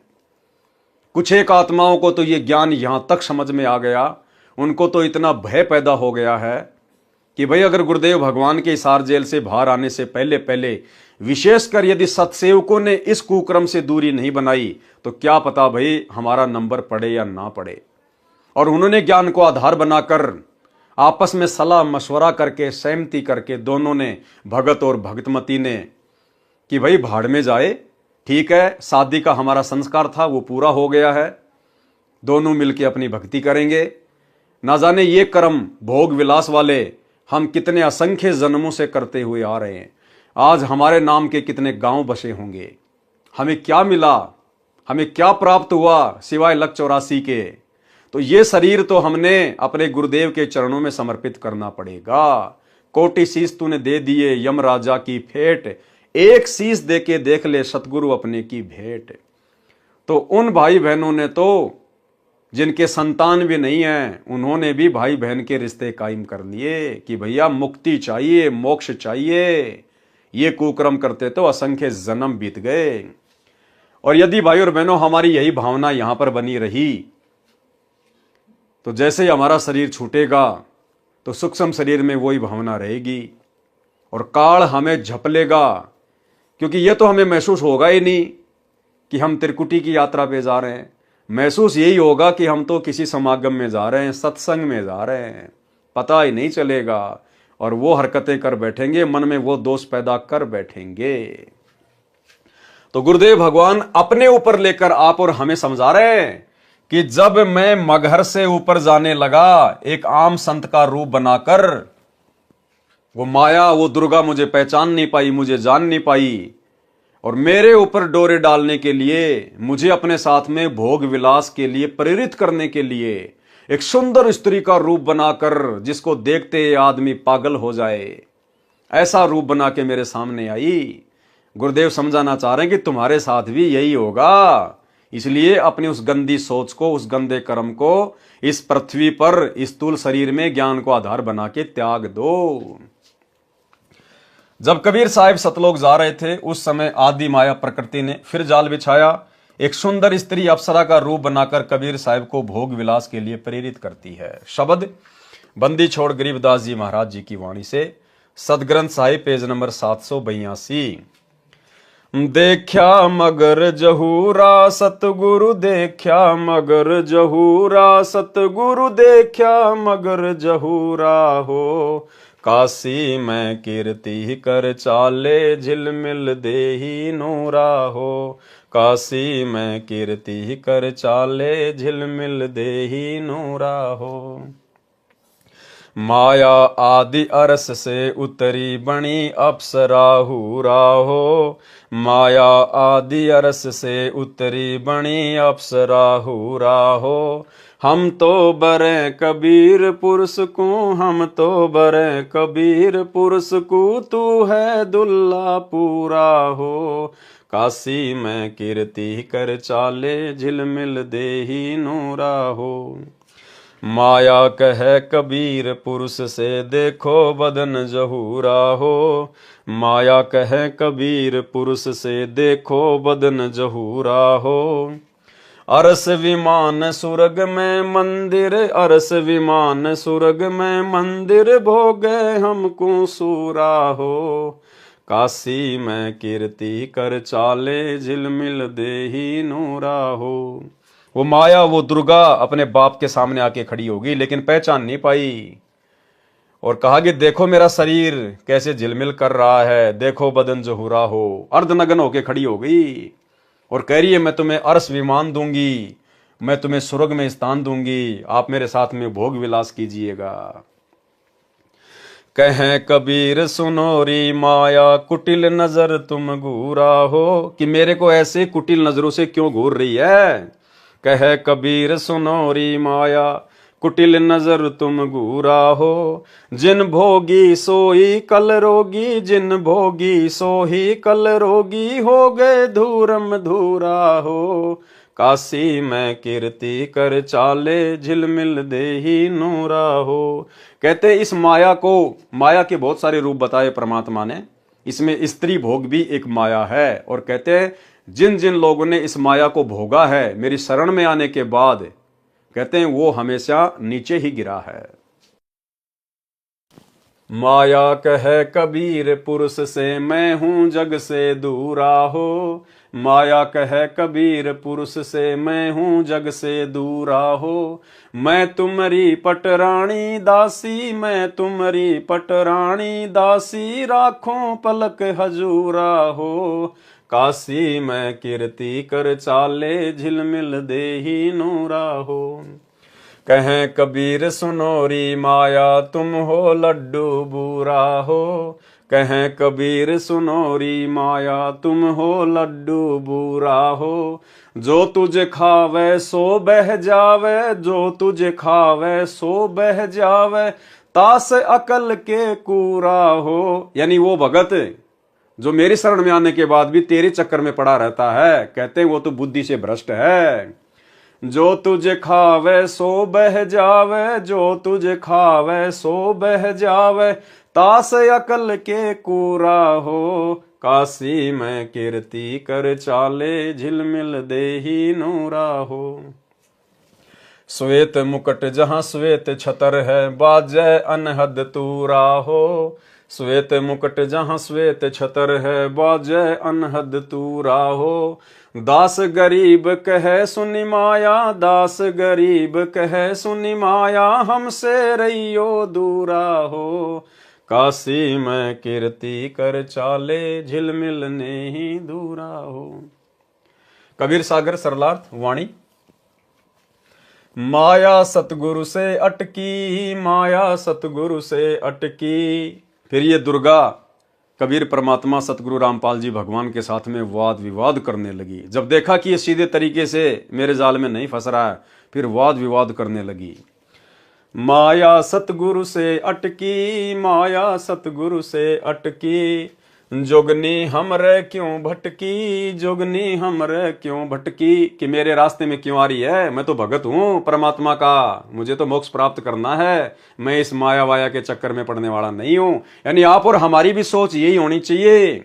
यदि हमारे सामने भी जब हम त्रिकुटी की यात्रा करेंगे और अगर इस प्रकार की परिस्थितियां पैदा हो गई तो, लेकिन उस समय हम सामना जब करेंगे जब हम धरती पर वर्तमान में भक्ति करते करते इतनी दृढ़ता अपने अंदर पैदा करेंगे। हम तो भगली गर जोगी, हम तो भगली गर जोगी, हम ना माया के भोगी, हम ना माया के भोगी। अब जो वर्तमान में ही कार कोठी बनाने में, अपने बच्चों को बड़े बड़े इंजीनियर डॉक्टर बनाने में जो भगत लगे हुए हैं, बड़ी बड़ी स्कूलों में बड़ी बड़ी कोचिंग में पढ़ा रहे हैं, प्लाट पे प्लाट लेके पटके हुए हैं, वो भला फिर वहां कैसे बचेंगे। तो क्या कहा परमात्मा ने, हम नहीं माया के भोगी, हम नहीं माया के भोगी। तो मैं झगड़ा है भारी, तो मैं झगड़ा है भारी, मारे बड़ छतर धारी, मारे बड़ छतर धारी। सेवा कर सुमन की, सेवा कर सुमन की, हमको लागत है फीकी, हमको लागत है फीकी। यानी दुर्गा ने परमात्मा को बहुत सारे लोभ दिए और जो है प्रलोभ दिए, लेकिन परमात्मा ने कहा कि मेरे लिए तो सब फीके हैं, मेरी सुरती तो सतलोक में है।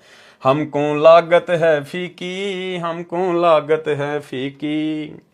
हमरी सार नहीं जानी, हमरी सार नहीं जानी, अरे तुत गाल दई घाणी, अरे तुत गाल दई घाणी। यानी दुर्गा ने उद्मस्त उतार दिया, हर प्रकार से हर चाल चली अपनी परमात्मा को फंसाने के लिए। चलती फिरती क्यों नाही तू, चलती फिरती क्यों नाही, हम रहते अवगत पद माही, हम रहते अवगत पद माही। हम रहते अवगत पद माही, यानी हमारा ध्यान उस अविगत पद में है, हमारी सुरती सतलोक में है। हम यहाँ के किसी भी भोग के इच्छुक नहीं है। इंद्रदा राज कागदा विष्टा ना भोगा इंद्राणी नु। हमारे असली ज्ञान का भाई और बहनों उस समय पता चलेगा जब हम त्रिकुटी की यात्रा करेंगे, जब हमारे सामने रखे जाएंगे लोभ वो परलोभ। अरे तू गैली है गोली, अरे तू गैली है गोली, कि तू तो महानीच है, दाग लगावेगी चोली, दाग लगावेगी चोली। कि मेरी भक्ति को बर्बाद करेगी, तू मेरे ऊपर दाग लगाएगी, मेरे परमात्मा का नाम खंड करवाएगी। मेरा अंजन है नूरी, मेरा अंजन है नूरी, अंदर में कह कस्तूरी, अंदर में कह कस्तूरी, यानी अपनी विशेषता बता रही है कि मैं तेरे को कितना आनंद दूंगी। तुम किसी राजा पे जाओ, तुम किसी राजा पे जाओ, परमात्मा कह रहे हैं जो तुझे भोगने का इच्छुक है ना, ऐसे राजा महाराजाओं के पास जाओ, हम तो भगत हैं, हम इस चक्कर में नहीं पड़ने वाले। ये सब कुछ छोड़ छाड़ के तो हम आए हैं। हमारे गुरुदेव ने हमारे को यही तो ज्ञान दिया था कि हमने किसी भी प्रकार से माया के चक्कर में नहीं पड़ना, और ये माया तो सतलोक में बच्चों तुम्हारे चरणों की दासी है। चार मुक्ति जहां चंपी करती, माया होरी दासी। ये ब्रह्मा विष्णु महेश के पास में जो चार मुक्ति है, अर्थ धर्म काम मोक्ष, इनकी तरफ तो हम सतलोक में नजर उठा के भी नहीं देखेंगे, इतने सुख है वहां। जैसे किसी के घर में स्कॉर्पियो गाड़ी खड़ी है, वो साइकिल की तरफ देखता भी नहीं है। तो सतलोक जाने के बाद 21 ब्रह्मांड के सुख तो ऐसे हैं जिसके घर में स्कॉर्पियो के सामने साइकिल खड़ी हो। तुम किसी राजा पे जाओ, तुम किसी राजा पे जाओ, हमरे मन नहीं भाओ, हमरे मन नहीं भाओ।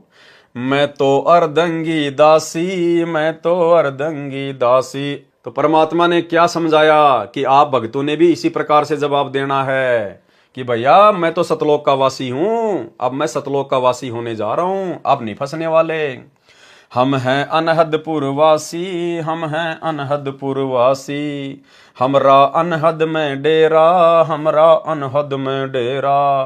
अंत ना पावेगी मेरा, अंत ना पावेगी मेरा। हम तो आदि जुगादनी जी, हम तो आदि जुगादनी जी। अरे तुझे माता कहूँ अकधी, अरे तुझे माता कहूँ अकधी। अब मैं देऊंगी गारी, अब मैं देऊंगी गारी। फिर दुर्गा नाराज हो गई जब देखा ना कि कोई दाव नहीं चल रहा, फिर वो डराने लगी। अब मैं देऊंगी गाड़ी, अब मैं देऊंगी गाड़ी। हम तो जोगी ब्रह्मचारी, हम तो जोगी ब्रह्मचारी। कि भैया हम तो सतगुरु के हंस हैं, सतगुरु के भक्त हैं, हमारे ऊपर गाली गलौज का कोई असर नहीं पड़ता है। आसन बांधूंगी जिंदा, आसन बांधूंगी जिंदा।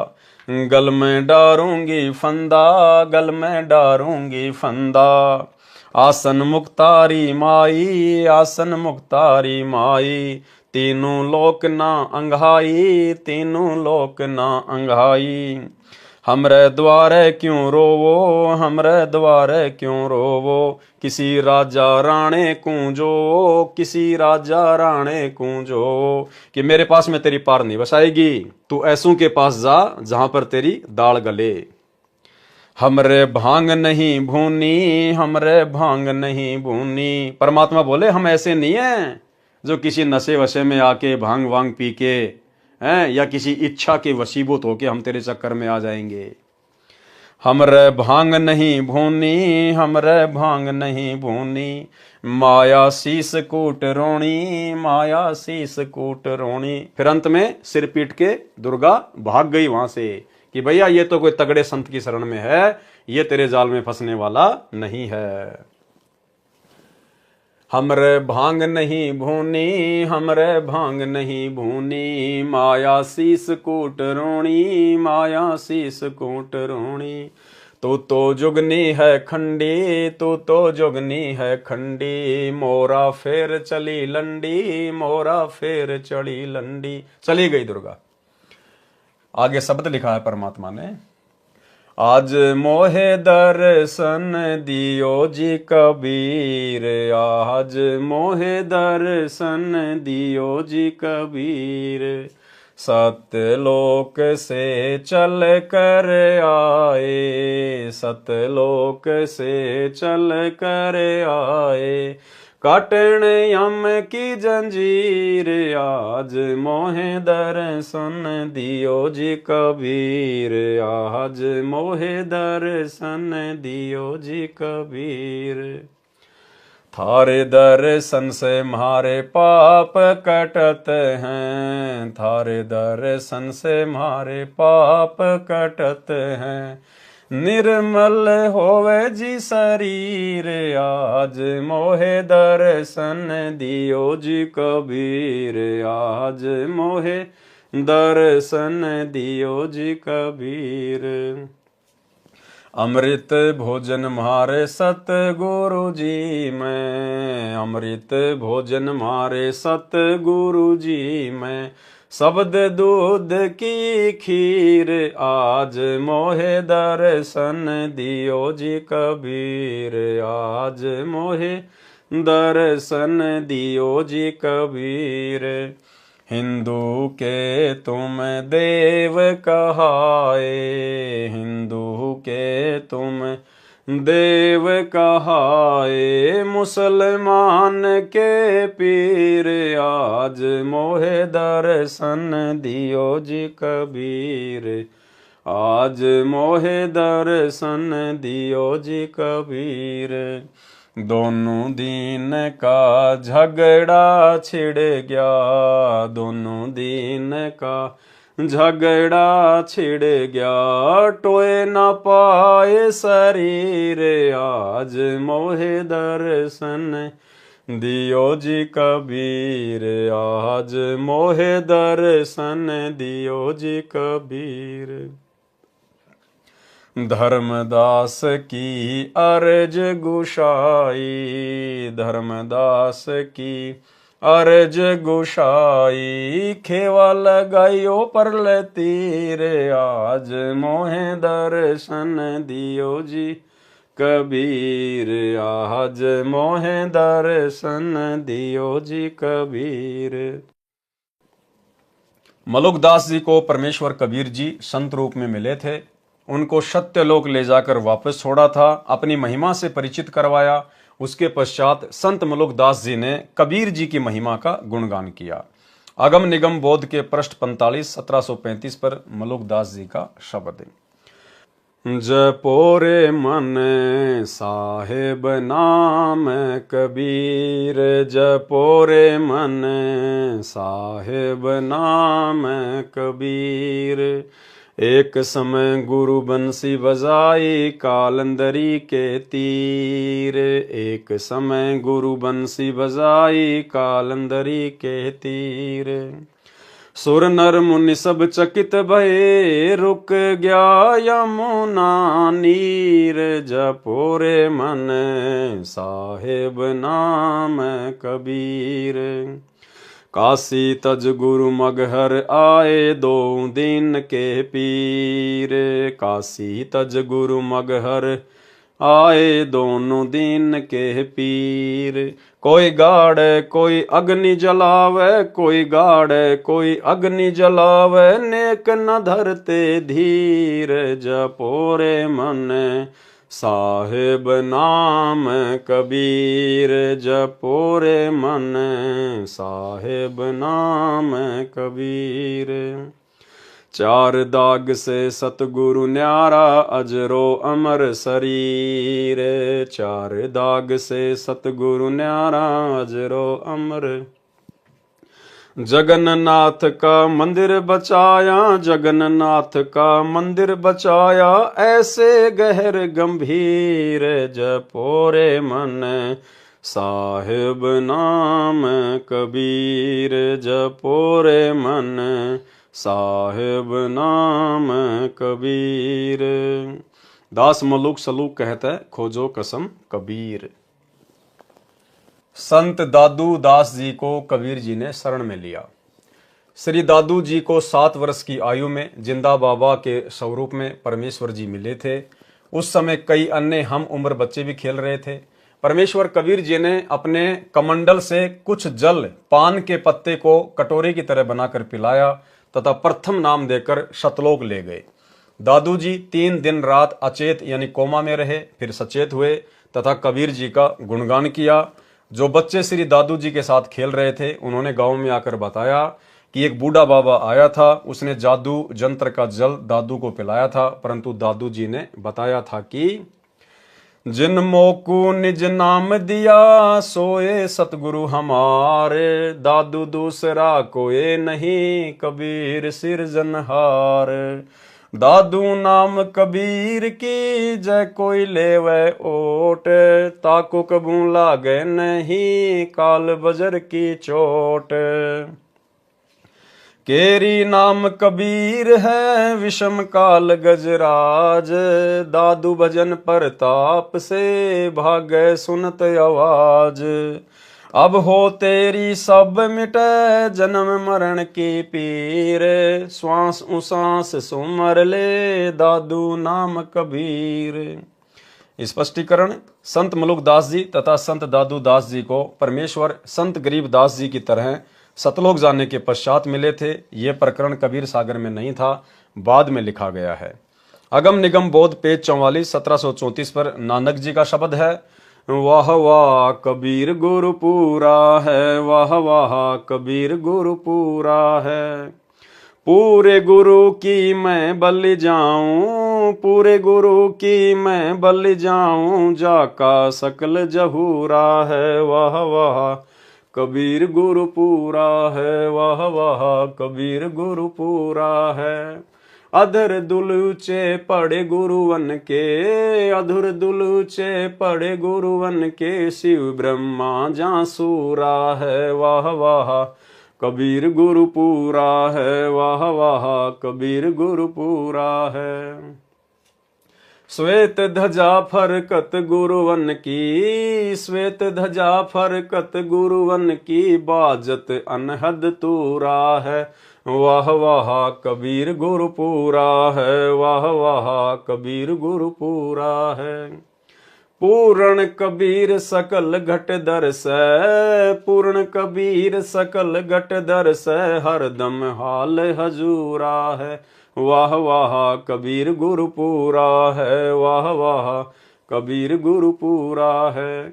नाम कबीर जप बड़े भागी, नाम कबीर जप बड़े भागी, नानक चरण को धूरा है, वाह वाह कबीर गुरु पूरा है, वाह वाह कबीर गुरु पूरा है। अगम निगम बोध पेज 46 पर प्रमाण दिया है कि महादेव जी के पूज्य इष्ट देव कबीर परमेश्वर जी हैं। ये बोध सागर से उसकी फोटोकॉपी है, जो कि ये बनावटी है। ये जो संस्कृत है ये किसी कबीर पंथी ने अपनी तरफ से बना के लिखी हुई है। ये फोटोकॉपी कबीर सागर के अध्याय अगम निगम बोध के पेज 46 की है। इसमें किसी अन्य ने यह महादेव पार्वती का प्रकरण लिखा है। यह शुद्ध संस्कृत नहीं है। फिर भी सच्चाई यह है कि पार्वती ने पूछा कि आप जिस कबीर की महिमा बताते हो वह कौन है। श्री शिव जी ने गोल मोल उत्तर दिया, कैसे कर्ता वैसे ब्रह्म तथा रैसे सब में रमणे के कारण परमात्मा कबीर कहलाता है। वास्तव में परमेश्वर कबीर जी तीनों देवताओं श्री ब्रह्मा जी, श्री विष्णु जी तथा श्री शिव जी को उनके लोकों में जाकर मिले थे, उनको शिष्य बनाया था। संत गरीबदास जी ने इसको बहुत अच्छा सत्य वर्णन किया है। वह इस प्रकार है, आदि अंत हमरे नाही, नई मध्य मिलावा मूल, ब्रह्मा ज्ञान सुनाइया धरी पिंडा अस्तूल।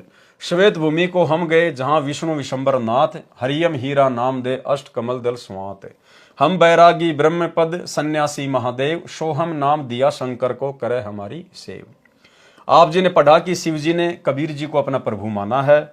उपरोक्त वर्णन में परमेश्वर कबीर जी ने काल ब्रह्म तथा उसके पुत्रों की पूजा का ज्ञान तथा लाभ हानि बताई। परमेश्वर जी ने स्पष्ट किया है कि कबीर तीन देव की जो करते भक्ति, उनकी कबूना होवे मुक्ति। ब्रह्मा विष्णु महेश माया और धर्मराया कहिए, इन पांचों मिल प्रपंच बनाया, वाणी हमरी लइये। कबीर सागर के अध्याय कबीर चरित्र बोध का सारांश संपूर्ण हुआ। सत साहिब। तो भाइयों बहनों, आज के वीडियो में केवल इतना ही। पूज्य गुरुदेव भगवान के आशीर्वाद से कल रात्रि 8 बजे फिर से एक नए वीडियो में एक विशेष जानकारी के साथ परमात्मा की बहुत ही मार्मिक वाणियां आदि ग्रंथ से, सदग्रंथ साहिब से परमेश्वर की वाणियों को हम पढ़ेंगे। अति आनंद आएगा क्योंकि ये स्वयं सिद्ध वाणियां हैं। तो कल रात्रि 8 बजे सभी भाई बहन फिर से लाइव जुड़िए दास के Facebook page Pawan Das is live के ऊपर। तब तक गुरुदेव भगवान हम सबको आज्ञा दें, इजाजत दें, आशीर्वाद दें। बंदी छोड़ सतगुरु रामपाल जी भगवान की जय हो।